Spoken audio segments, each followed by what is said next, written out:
I think it's always a good sign when the person up front is ignored for a little bit because you all are having too much fun talking. This is good. Welcome.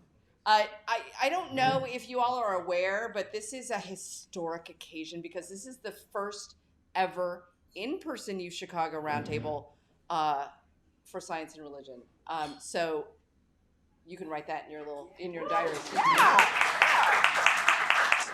I'm going to wave at the people on the live stream. We are live streaming Lucas's presentation because he is delightful enough that I wanted students and other folks to be able to enjoy what he's going to talk about tonight. Because of the live stream, I'm not going to make a lot of comments about what we're doing and what this whole program is. We'll do a little bit of that after his presentation. But welcome.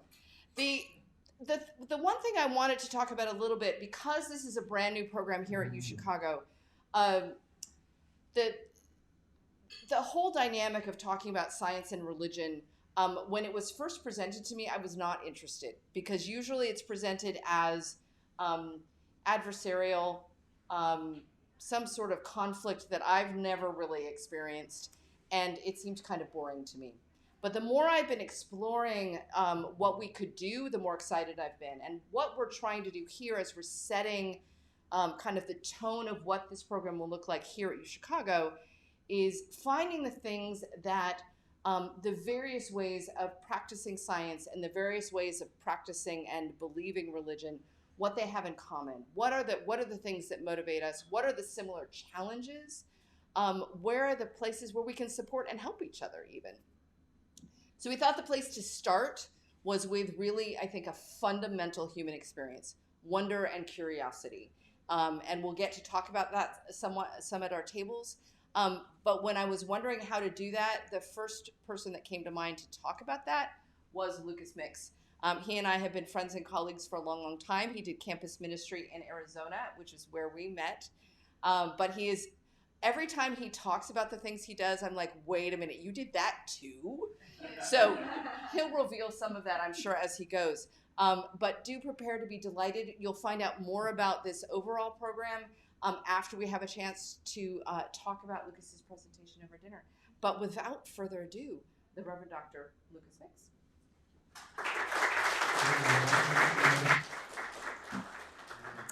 Well, thank you so much. It is an absolute delight to be here with you. I've gotten a chance to talk with many of you, and I'm looking forward to some fun conversation. I'll give you the quick background on me, which is I got my bachelor's degree in comparative religion and biochemistry, or as Leonard Vanderhoop liked to say, in alchemy. I went on to get a doctorate in evolutionary theory at Harvard, and then went to seminary to become an Episcopal priest, at which time I was unfit for honest work, and had to find something to do that would, allow me to explore all of these avenues. I was a college chaplain for a while. I did a research project kindly funded by Templeton on the history of definitions of life. And I've spent a lot of time working with NASA on interdisciplinary communication. So I'm going to talk to you today about the subject of wonder, which is something we experience in science and in faith. And I think I will leave that there. So, in September of last year, a star in another galaxy winked at us. Shown here, M51, or the Whirlpool Galaxy, is roughly 27 million light years in that direction. Had to look that up when I got here. I don't normally have that on the top of my head. What we're actually seeing here is two galaxies that are interacting. You could say the smaller one is orbiting the larger one, although astronomers will debate anything you say, but particularly that's one that we have limited data for. They are closely interacting in some way. Now, an X-ray source labeled M51 ULS1 within this little white box here is believed to be a collapsed star in a binary system with a massive blue giant. So you have two other objects that are going around each other, one of which is throwing off X-rays that we can receive.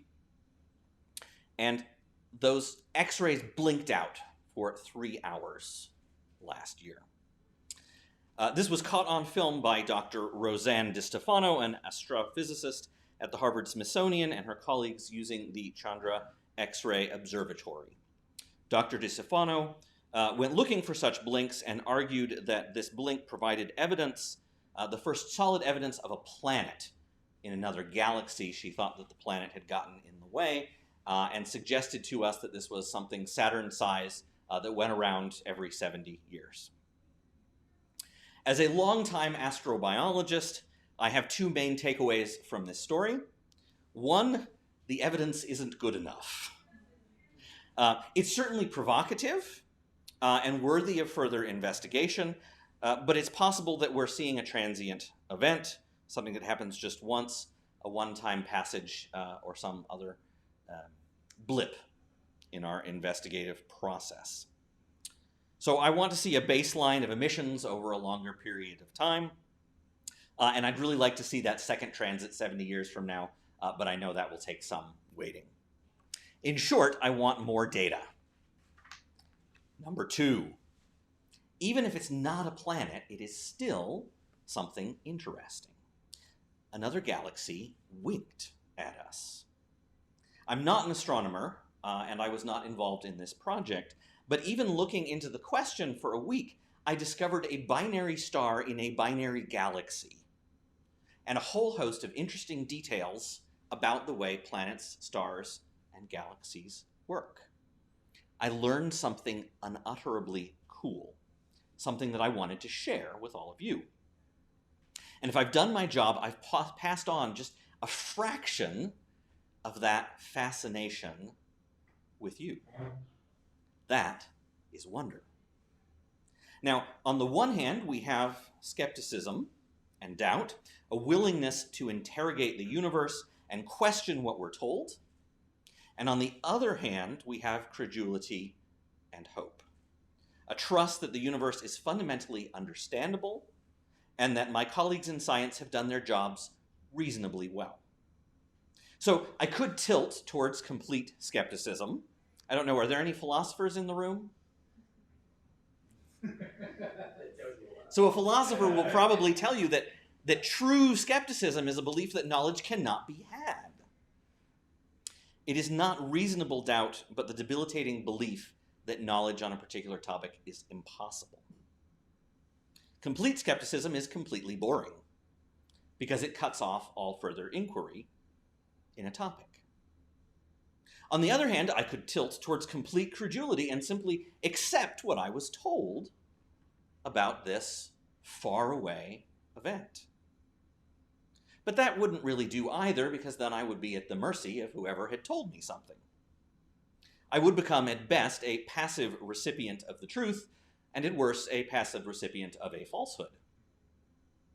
So wonder invites us somewhere in between to balance these two things, where the hard work of investigation leads to well-earned beliefs, where cautious doubt leads to cautious hope.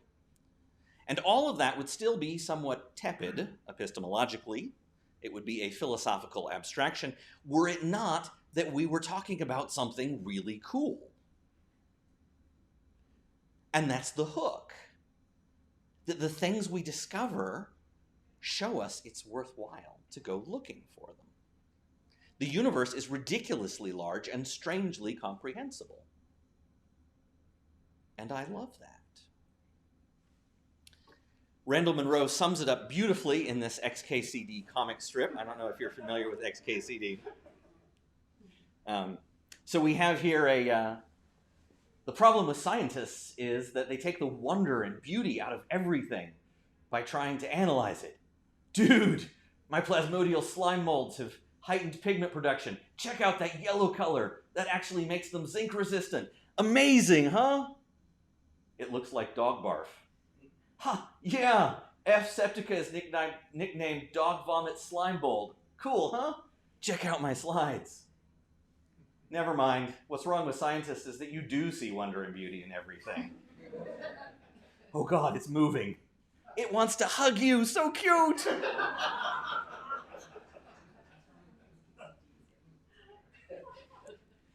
No one stays long in science, perhaps any academic discipline, unless they have this fundamental drive, a life-altering belief that they can learn something profound about the world and pass it on to others. But we can become complacent if we spend too long in our chosen specialties. We can forget how hard-fought it was to gain our own knowledge and lapse into complete skepticism or complete credulity when listening to experts in other fields.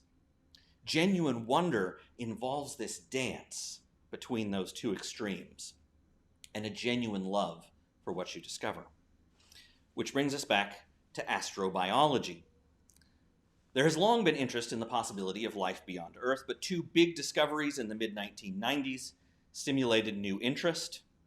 The first was the Allen Hills meteorite, ALH 84001. Discovered in Antarctica, it is clearly of Martian origin and contains unusual carbon structures that bear a striking resemblance to fossilized bacteria, albeit smaller than any bacteria known on Earth.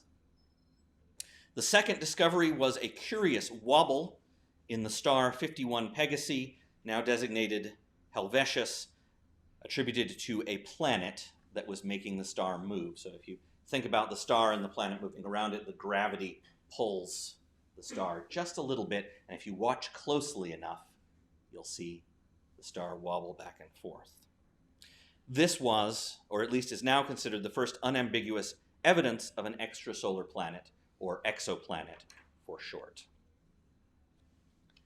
Subsequent research led to a general consensus that ALH 84001 did not contain microfossils, or at least that the evidence was insufficient to the claim for past life on Mars. Dimidium, on the other hand, was the first of many confirmed exoplanets. Go ahead and go back one for a sec. 4,868 as of last Thursday, at least according to the European Space Agency. But I'd encourage you, if you just Google exoplanets, you can find exoplanet catalogs, and you can watch day by day as these numbers come up. For those of us who saw the first few, and then just slowly saw it creep up to the thousands, it's really sort of exciting. Just how quickly we're discovering new planets and new systems. Okay. Dimidium is thought to be a hot Jupiter with about half the mass of Jupiter orbiting very close to its parent star.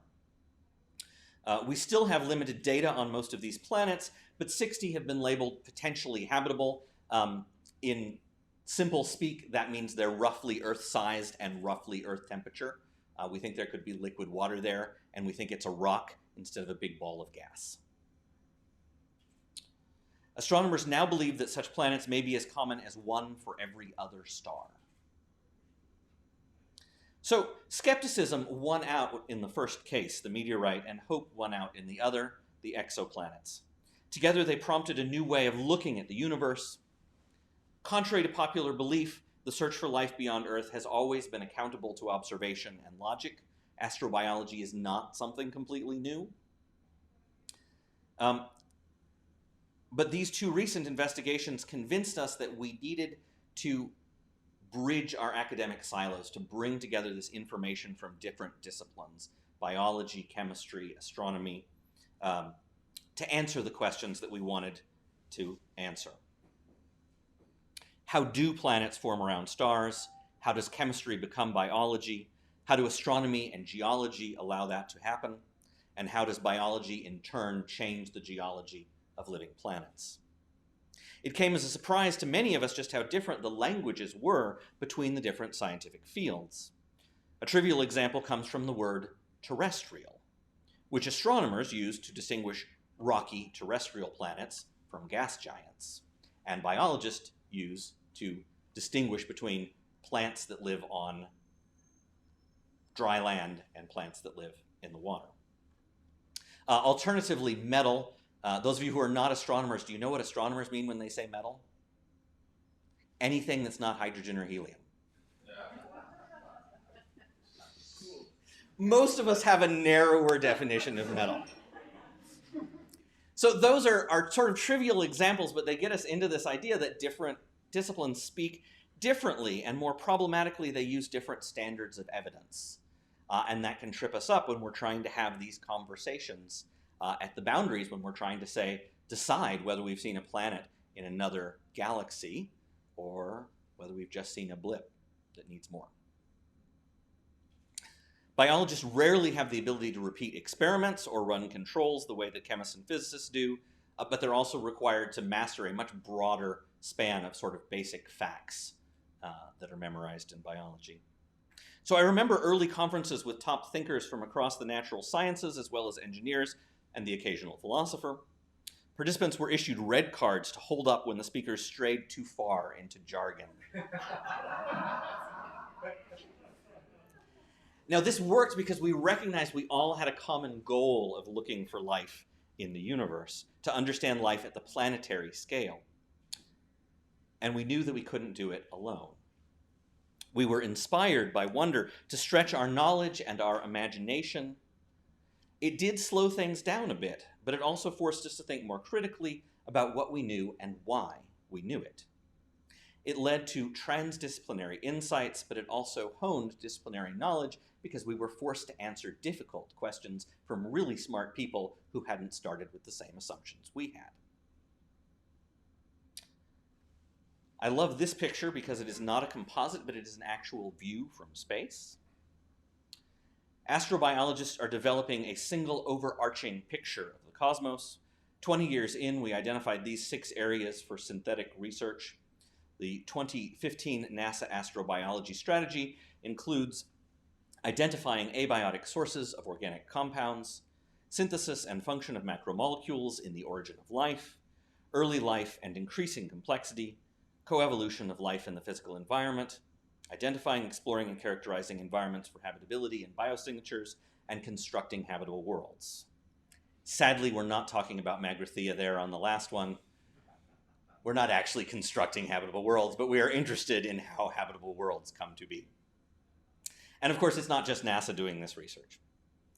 My own early work looked at the evolution of photosynthetic reaction centers in bacteria as a primary driver for the shift from a reducing atmosphere to an oxygen-rich atmosphere, which turns out to be one of the big reasons that Earth stands out from other planets. My primary contribution to astrobiology, however, was as a catalyst for interdisciplinary communication, getting people to talk to one another. In 2001, I proposed a short primer document, a quick introduction to astrobiology for scientists to read before coming to astrobiology conferences, so that we would have a baseline to work from. It is a long story, but 6 years, 100 contributors, 24 authors, 8 subject area editors, and probably about 8 expert reviewers later, we ended up with an 83-page quick and dirty introduction to astrobiology. It is now woefully and wonderfully out of date. The second version of the primer came out in 2016, and we are currently in review for version 3 because we keep discovering new planets as well as many other things and updating our knowledge. All three focus on the sufficiently challenging work of getting the natural scientists pulling in the same direction. Over the past decade, I have begun striking out and asking about the role of social sciences and humanities in astrobiology as well, leading to my current position as the NASA Library of Congress Baruch Blumberg Chair in Astrobiology, where I work on the relationship between science and science fiction as we imagine our future in space. What are the images we use as we go outward? So I spend my time thinking about the stories we tell about Earth and humanity and how we fit into the larger cosmos. The business of integrating the sciences, of talking about our place in the cosmos, and understanding the origin, extent, and future of life turns out to have a long and complicated history. Surprise, surprise. There are empirical arguments about the shape of the Earth, many people are surprised to know, dating back at least 23 centuries, with a good estimate of the size and shape of the planet going back to Eratosthenes of Cyrene. I'd be happy to talk more about that brilliant experimental design. Philosophers and theologians knew that we lived on a globe all of this time, and surprisingly often spoke about journeys off of it. Conversely, modern astronomers still default to talk about our voyages in space as heavenly journeys, using tropes of ascension, salvation, and apocalypse, which is my particular area of interest right now, how we continue to tell these salvation stories about our future in space. I'm writing a book about the long tradition of ascent narratives associated with astronomy and biology in Western natural science. The term West deserves lengthy digression, as does science, but we have limited time this evening. So let us simply say these are ways of looking at the world that have been around the Mediterranean for 25 centuries, Northern Europe for the last millennium, and North America for the last couple hundred years. The familiar names of Plato, Aristotle, Al-Ghazali, Maimonides, and Aquinas, Bacon, and Descartes have conditioned us to think about the world in a particular way. We look up with wonder and down with contempt.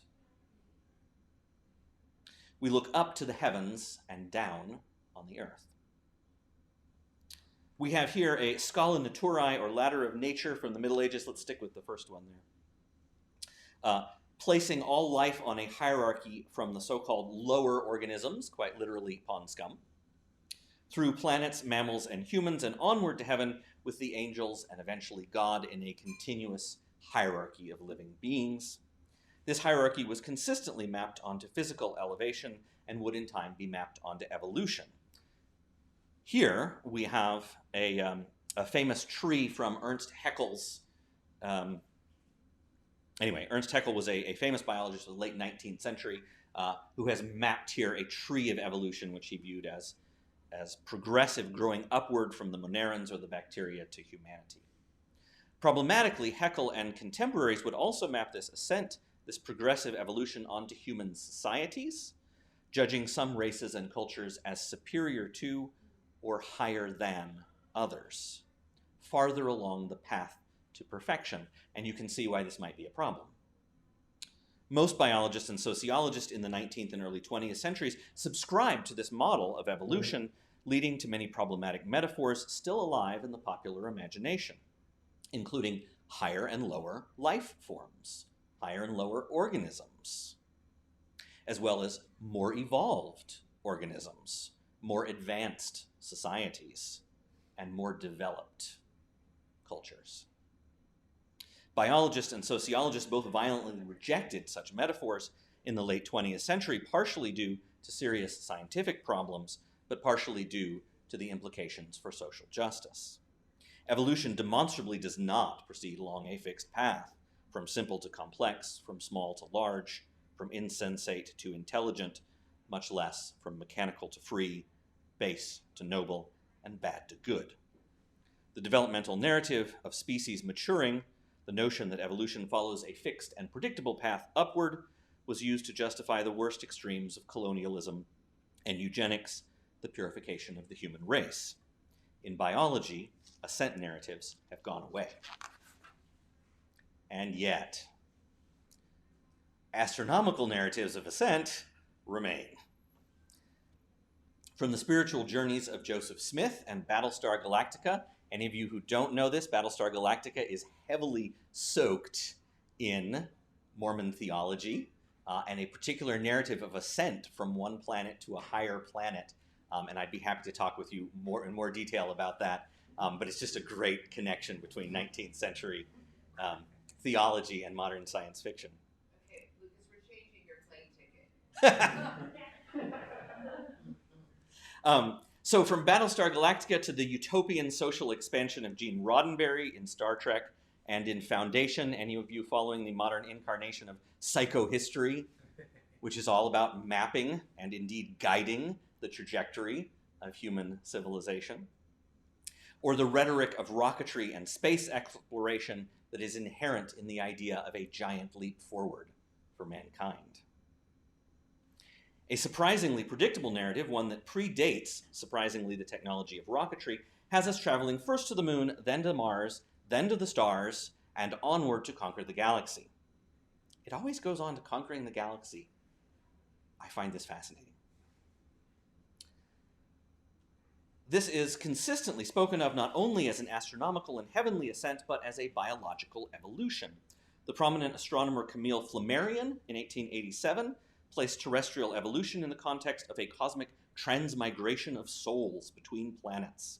In his words, "The earthly animal kingdom has followed from its origin this continuous and progressive march toward the perfection of its typical forms of mammalia, freeing itself more and more from the grossness of material." J.D. Bernal, chemist, famous as a pioneer of X-ray crystallography and also one of the first proponents of space stations, or Bernal spheres, spoke of social evolution outstripping physiological evolution as humans escaped earthly bodies and took up space. Astronomer Carl Sagan, quoting rocket pioneer Konstantin Tsiolkovsky in 1979, "The Earth is the cradle of mankind, but one does not live in the cradle forever." Throughout his career, Sagan returned to the metaphor of spaceflight as human adolescence, a necessary and predictable, though not inevitable, step in our growth as a species. Contemporary astronomer David Grinspoon echoes this with a more finalistic tone in Lonely Planets. "You must only admit of the possibility that immortality is occasionally the outcome of an evolutionary process to conclude that the universe must be headed in this direction." Now, I want to be clear, I have huge respect for Carl Sagan and David Grinspoon, both as wonderful people and as wonderful scientists who are doing great work in spreading science. But I also think that they have been improperly credulous in their value claims. And so one of the things to think about is how we're balancing our skepticism and our credulity when it comes to talk about higher and lower and about value. Space is big, and evolution is unpredictable. We must seriously consider what it means to move outward into space and not simply upward. This seems like an easy move consistent with the Copernican revolution. It seems like an insight we already have, but I challenge you in the coming weeks to pay close attention to how people talk about up and down, about higher and lower organisms in biology, more and less advanced species, and about our ascent to the stars. Too often we speak of space travel as the next stage in human development, an escape from earthly concerns and limitations into endless freedom. Too often we imagine ourselves growing predictably from planet to planet, expanding exponentially in numbers and in technology until we span the galaxy. The fact is, we do not know what life will be like in space. We do not know what we will find, which is why we should go. We do not know who we will become. We do know from biology that evolution leads to difference and diversity. New worlds require new life and new civilizations. We cannot know what awaits us, And this may in fact be an argument, somewhat to my surprise, for having multiple agencies and non-governmental groups pursuing space instead of one centralized. Just a thought. Space is big and we do not know what we will find. How many of you recognize this little guy? Might be a little easier with this picture.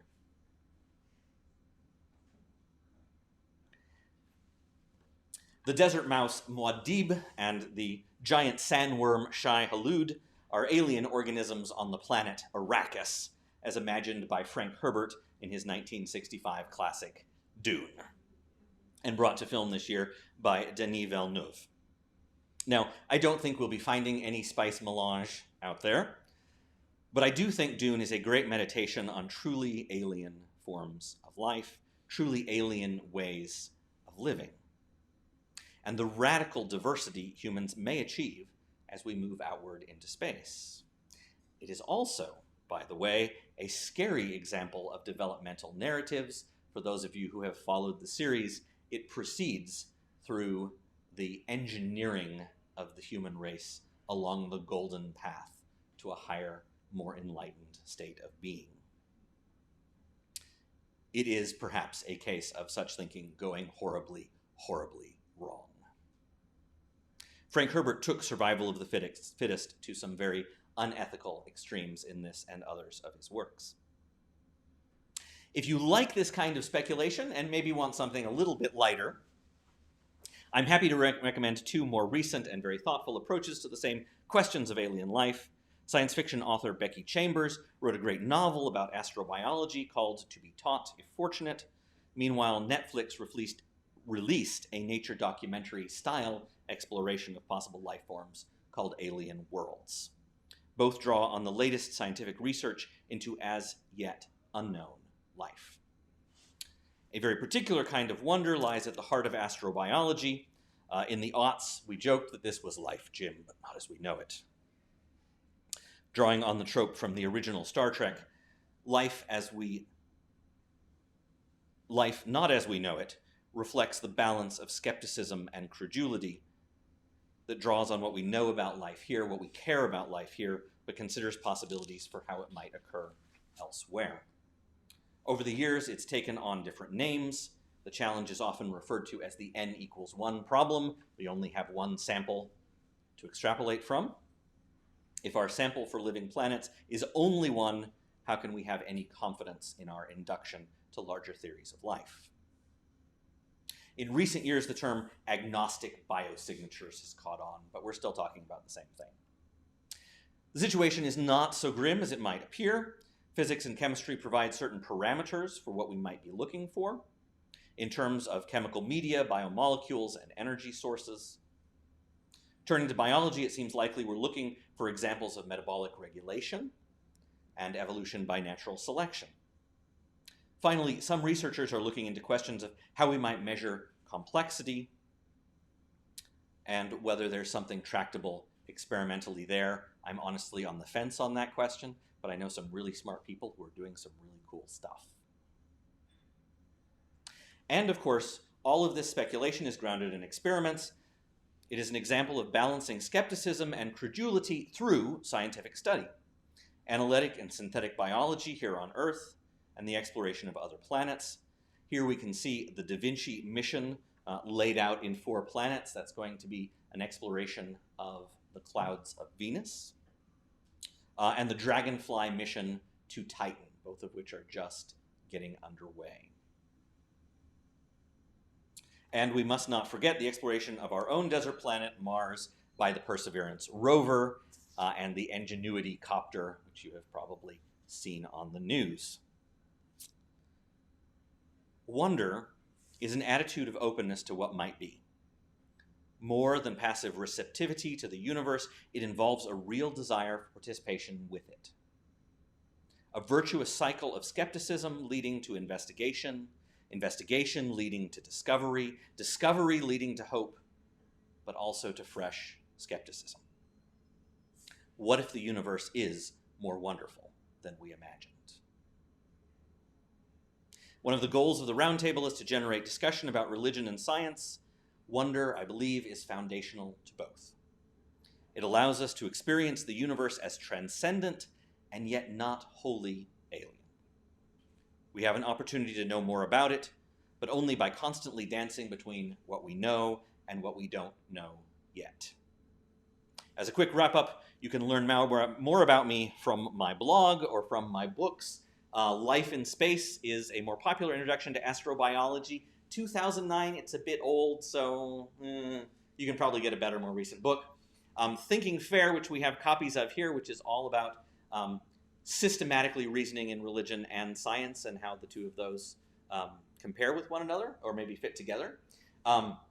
Palgrave, 2018, Life Concepts from Aristotle to Darwin. I'll just put a quick plug out there if you're interested in vegetable souls and the history of life concepts and how those things fit together before the Enlightenment. Check out this book, which does some fun theology as well as the history in science. And of course, The End of Teleology in Biology should be coming out from Palgrave next year. Thank you very much, David Wilkinson, who I work with in Equipping Christian Leadership in an Age of Science. You can find out more at eclesproject.org. That's all about science religion programs in the UK and increasingly internationally. It's a very exciting thing I'm doing. I'm taking 7 months out at the Library of Congress to do this project, the Baruch Blumberg NASA Library of Congress Chair in Astrobiology, and other things that got tacked on because they couldn't get enough people applying. Thank you to Alison Towner and Martin Elvis, two dear friends of mine who are astronomers, who made sure I got all of the astronomy right. And of course, to Reverend Stacey Allen and Brent House. Thank you for having me.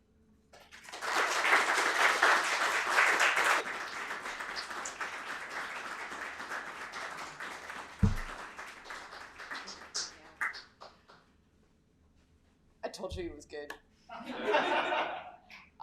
So what we're going to do now, we're going to have more announcements at the end, but we needed to work with time and and dinner, and wanted you to eat. We talk better when we have full stomachs. So we're going to move into our meal. So this is